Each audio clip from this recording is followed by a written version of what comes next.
নমস্কার, বাংলা জ্ঞান হাব চ্যানেলে আপনাদের সকলকে স্বাগত। আমেরিকা একটা জটিল দ্বিমুখী সংকটের মধ্যে এই মুহূর্তে দাঁড়িয়ে আছে। কেন বললাম? কারণ একদিকে হচ্ছে ইরানের উত্তেজনা, অপরদিকে যদি আপনারা দেখেন খুব ভালোভাবে ইউরোপ সে আমেরিকাকে চাপ দিচ্ছে, ন্যাটো তো আমেরিকা থেকে সরে গেছে। আর যেহেতু ইউরোপ চাপ দিচ্ছে প্লাস আমেরিকার সাধারণ মানুষ ডোনাল্ড ট্রাম্পের বিরুদ্ধে এই যুদ্ধে যে করছে তার বিরুদ্ধে রাস্তায় নেমে তারা প্রতিবাদ শুরু করে দিয়েছে। আর এই দুয়ের মাঝে দাঁড়িয়ে আছে কি খুদ ডোনাল্ড ট্রাম্প এবং তার পুরো ওয়াশিংটন ডিসি। অপরদিকে যদি আপনারা দেখেন যে 11 তারিখে যে আমেরিকা এবং ইরান যে মিটিং হয়েছিল, প্রায় 21 ঘন্টার একটা মহা ম্যারাথন মিটিং হয়েছিল এবং এই মিটিং থেকে কোনো কিন্তু সিদ্ধান্ত নেওয়া হয়নি। আমেরিকাও চাপিয়েছে ইরানের ওপর প্রপোজাল, ইরানও চাপিয়েছে আমেরিকার ওপর প্রপোজাল। একদিকে 15 দফা, একদিকে 10 দফা দাবি নিয়ে কিন্তু কোনো সিদ্ধান্ত আসতে পারেনি। আর যখন ঘোষণা করে দেওয়া হলো ইসলামাবাদে বৈঠক সম্পূর্ণরূপে ব্যর্থ, তারপরেই ডোনাল্ড ট্রাম্প কী করলো, তার মার্কিন নৌবাহিনী সেনা পাঠিয়ে দিল কোথায়? স্টেট অফ হরমুজ দখল করার জন্য ওমান সাগরে, পারস্য সাগরে চলে গেছে। কারণ ওমানে কাছাকাছি পৌঁছে গেছে। কিসের জন্য? ব্লকেজ করার জন্য। কাকে ব্লকেজ করার জন্য? স্টেট অফ হরমুজকে ব্লকেজ করার জন্য। এবার প্রশ্ন হচ্ছে, স্টেট অফ হরমুজ তো গোটা দেশের একটা গলা, বিশ্বের একটা গলা নালি। কারণ ওই জায়গাটায় যদি ইরান ব্লকেজ করে নেয় তাহলে আমেরিকা কি করে ব্লকেজ করবে? এতদিন ধরে আমরা জানতাম যে স্টেট অফ হরমুজ সম্পূর্ণরূপে ব্লকেজ করেছে কে? ইরান। কিন্তু যদি ইরান করে থাকে তাহলে আমেরিকা কীভাবে ব্লকেজটা করছে? আর এই ব্লকেজ করার জন্য আমেরিকার মার্কিন সেনা চারিদিক থেকে নানান পজিশন নেওয়া পর্যন্ত শুরু হয়ে গেছে। আর এই পদক্ষেপে দাঁড়িয়ে এই মুহূর্তে আমেরিকার অবস্থা আরও দুর্বল হয়ে পড়েছে। কেন দুর্বল হয়ে পড়েছে যদি মূল কারণ শোনেন না, আপনিও কিন্তু অবাক হয়ে যাবেন এবং চিন্তায় পড়ে যাবেন। বিষয়টা কি হয়েছে দেখুন, বিশ্ব অর্থনীতি এবং যদি ধরুন তেল এবং জ্বালানি নতুন করে সংকট তৈরি হবে যদি এই স্টেট অফ হরমুজ ব্লকেজ হয়ে যায়, এবং হয়েছে। সাথে সাথে চীন এবং ইউরোপ তীব্র প্রতিক্রিয়া জানিয়েছে আমেরিকার বিরুদ্ধে। সাথে সাথে ন্যাটো সেও জানিয়ে দিয়েছে যে আমেরিকার সাথে এই মুহূর্তে ইরান যুদ্ধে তারা যাবে না। এবং সাথে সাথে আমেরিকার ওপর নানান ধরনের অবরোধ তুলে নেওয়ার জন্য চাপ সৃষ্টি করছে ইরান। এই সমস্ত ঘটনা তো ঘটছে।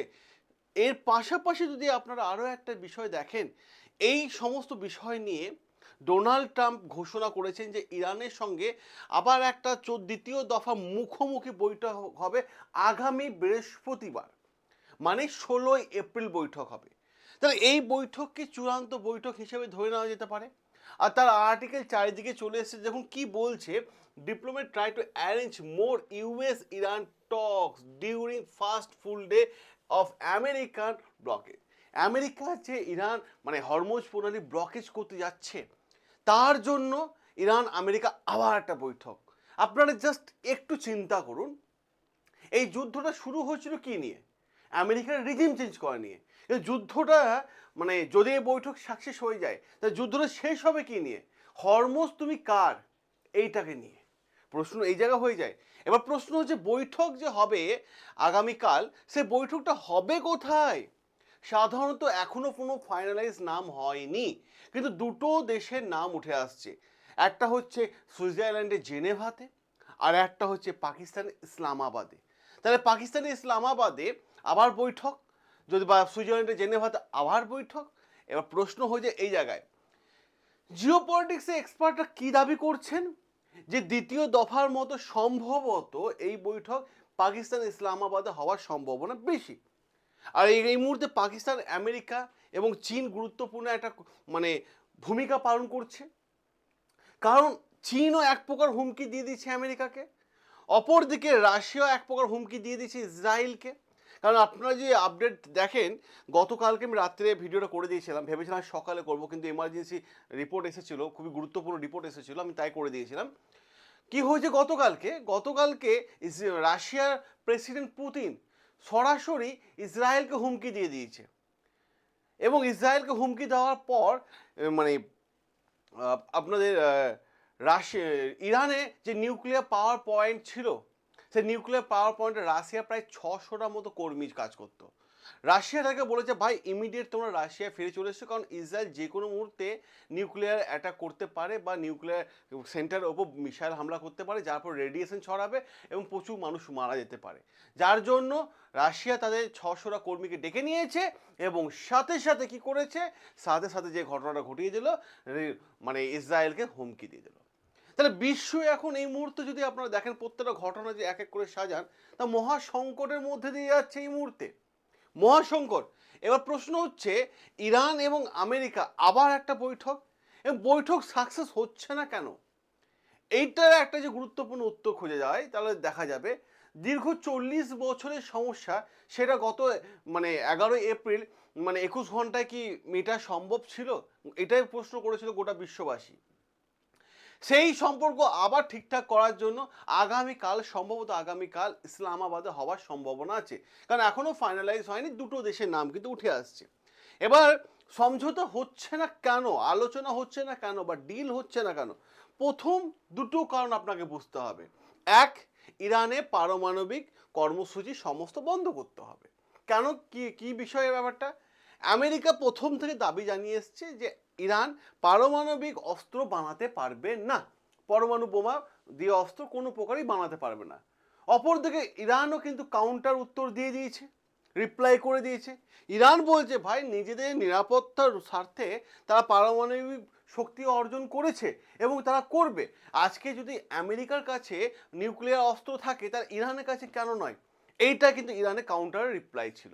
সাথে সাথে হরমুজ প্রণালী, আমেরিকা চাইছে এই হরমুজ প্রণালী জলসীমা কারোর মধ্যে যেন সীমাবদ্ধতা না থাকে, কিন্তু ইরান চাইছে, ইরান বলছে যে এই যে আমেরিকা এবং ইসরায়েল ইরানের উপর যে হামলা করেছে, এতে ইরানে প্রচুর ক্ষয়ক্ষতি হয়েছে, আর প্রায় 250 বিলিয়ন ডলারের মতো খরচা হয়েছে, আরও বেশি তো কম না। তার জন্য তারা বলছে যে এই ক্ষয়ক্ষতি পরিমাণে টাকা তারা কোথা থেকে অ্যারেঞ্জ করবে, তাই স্টেট অফ হরমুজের ওপর টোল বসাতে চাইছে এবং এই টোল থেকে তারা এই অর্থনীতিটা একটা চাঙ্গা করে নিতে চাইছে, সেটা কিন্তু ইরান জানিয়ে দিয়েছে। এবার প্রশ্ন হচ্ছে অন্য জায়গায়, প্রশ্নটা কোন জায়গায়? প্রশ্নটা হচ্ছে অন্য জায়গায় যে এই মুহূর্তে আমেরিকা চাইছে জলসীমার উপর কোনো যেন সীমাবদ্ধতা না থাকে, অপরদিকে ইরান চাইছে টোল হওয়া। এইটা নিয়েও একটা গুরুত্বপূর্ণ জায়গা, কারণ ইরান যদি আমেরিকার কাছ থেকে টাকাটা চায় আমেরিকা দেবে না, আমেরিকা দেবে না, সমস্যা এই জায়গাতে হয়ে গেছে। এবার পুরো নেক্সট জায়গায় যদি আমরা দেখি, ইউরোপ এবং ইসরায়েলের মধ্যে বড় ধাক্কাধাক্কি শুরু হয়ে গেছে।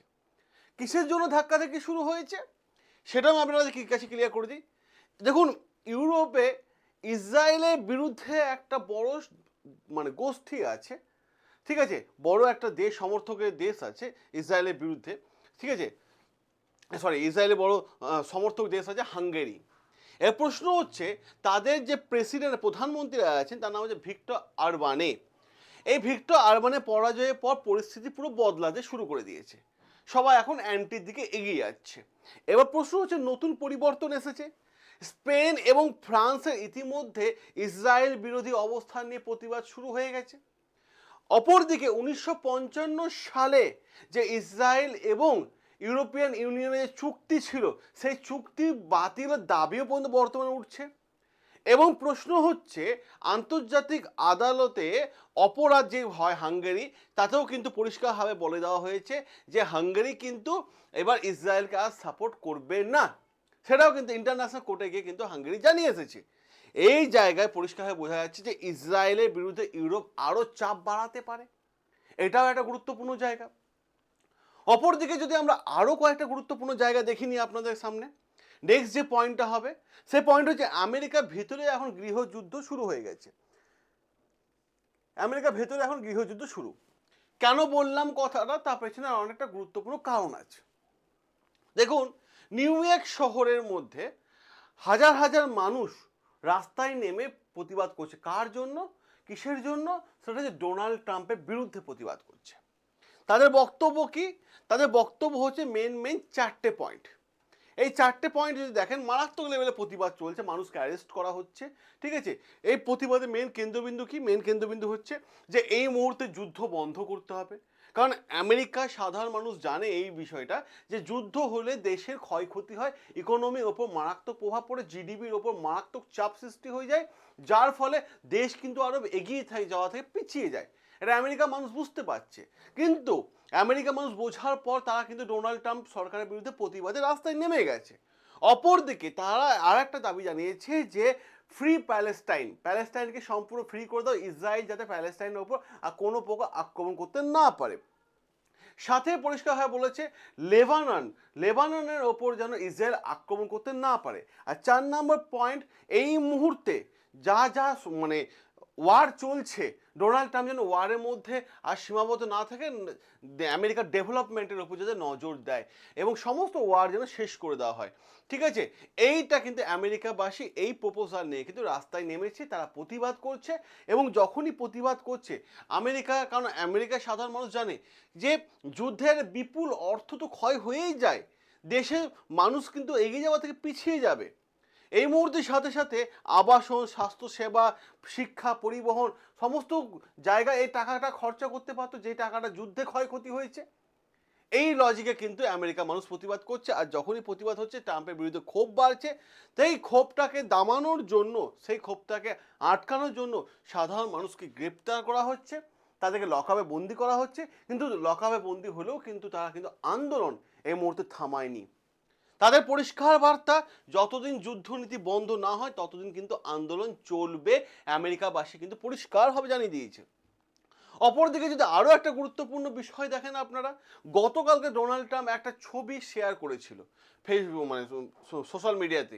সেই ছবিতে কি বলা আছে, সেখানে দেখানো হচ্ছে রোমান পোলিও যুদ্ধবিরোধী অবস্থান নিয়ে আমেরিকা বিদেশ নীতি এবং ইসরায়েলের সাথে সমালোচনা করছেন এবং তিনি পরিষ্কারভাবে বলছেন এনাফ ইজ এনাফ। ঠিক আছে, যুদ্ধ এখন বন্ধ করতে হবে, পৃথিবীতে যথেষ্ট শান্তি নামিয়ে আসতে হবে, শান্তির জায়গায় পৃথিবীকে এগিয়ে নিয়ে যেতে হবে, সেটা জানানো হচ্ছে। এই জানানোর পর ট্রাম্পের প্রতিক্রিয়া আসলে পোপ দুর্বল বলেছেন, যেই প্রতিবাদ করবে সেই দুর্বল হয়ে যাচ্ছে, নিজের অবস্থানের পক্ষেই রয়েছে এখনো পর্যন্ত ডোনাল্ড ট্রাম্প। এবার প্রশ্ন হচ্ছে, গতকালকে যে পোস্টটা করেছেন তিনি যে যীশু খ্রিস্টকে নিয়ে, ঠিক আছে, ডোনাল্ড ট্রাম্প সামাজিক মাধ্যমে যীশু খ্রিস্টের সাদৃশ্য এক ছবি তুলে ধরেছেন। সেখানে একটা মানুষ শুয়ে আছে, তার মাথার উপর হাত দিয়েছেন, যীশু খ্রিস্টের সাদৃশ্য মতো করে তুলে ধরেছেন। আর এই ছবিটা দেওয়ার পর গোটা বিশ্ব জুড়ে সমালোচনা শুরু হয়ে গেছে। আর এই বিষয়টাকে, এই ঘটনাটাকে অনেকে তার রাজনৈতিক অহংকারে একটা প্রকাশ হিসাবে দেখছে, রাজনৈতিক অহংকারের প্রকাশ। এবার প্রশ্ন এইটাই, আমেরিকা এবং ইরান যে দ্বিতীয় দফা বৈঠক হতে চলেছে, যে মুখোমুখি বৈঠক যেটা আমরা দেখতে পাবো 16 এপ্রিল, সেটা কোথায় হবে? পাকিস্তানে হবে না সুইজারল্যান্ডের জেনেভাতে হবে? এটা বড় প্রশ্ন। এখানে কি আমেরিকা কি ইরানের প্রপোজাল মেনে নেবে, নাকি ইরান আমেরিকার প্রপোজাল মেনে নেবে? এটাও একটা বড় প্রশ্ন। ইউরোপে সবথেকে বড় ব্যাপার, ইউরোপে ইসরায়েলের সমর্থন কমছে। কেন কমছে, তার পেছনে কারণ কি? এই সমস্ত প্রশ্ন আমি আপনাদের উদ্দেশ্যে রাখলাম। আপনারা আপনাদের মতামত অতি অবশ্যই কমেন্ট বক্সে জানাবেন। আমি আরেকটা জিনিস আপনাদের দেখিয়ে দিই সাথে সাথে। দেখুন, বর্তমান সময় হচ্ছে এআই এর যুগ। যারা এআই শিখবেন তারা এগিয়ে যাবেন, যারা এআই শিখতে পারবেন না তারা পিছিয়ে পড়বেন। সম্পূর্ণ বাংলা ভাষায় শিখুন এআই, বাড়ি থেকে বসে অনলাইনের মাধ্যমে ক্লাস করুন। যারা এআই শিখতে চাইছেন তাদেরকে আমি একটা হোয়াটসঅ্যাপ নাম্বার দিয়ে দিচ্ছি, এই নাম্বারটা নোট করে নিন। এই যে নাম্বারটা 9332813134, এই হোয়াটসঅ্যাপ নাম্বারে হাই লিখে পাঠালে, হাই এআই লিখে পাঠালে আমাদের টিমের তরফ থেকে উইদিন এ সেকেন্ড একটা গ্রুপ জয়েন লিঙ্ক চলে যাবে, সেই গ্রুপে জয়েন হয়ে যান। এই গ্রুপে জয়েন হয়ে গেলে আমি অডিওর মাধ্যমে পুরো এআই বিষয় আপনাদের সামনে তুলে ধরবো। সকলে ভালো থাকবেন, সুস্থ থাকবেন, সাবস্ক্রাইব করবেন আমাদের চ্যানেল, যেখানে প্রত্যেক আর্টিকেল তুলে এনে আমি আপনাদের সামনে আলোচনা করে থাকি। দেখা হবে আপনাদের সাথে নতুন আরও একটা গুরুত্বপূর্ণ আর্টিকেল নিয়ে।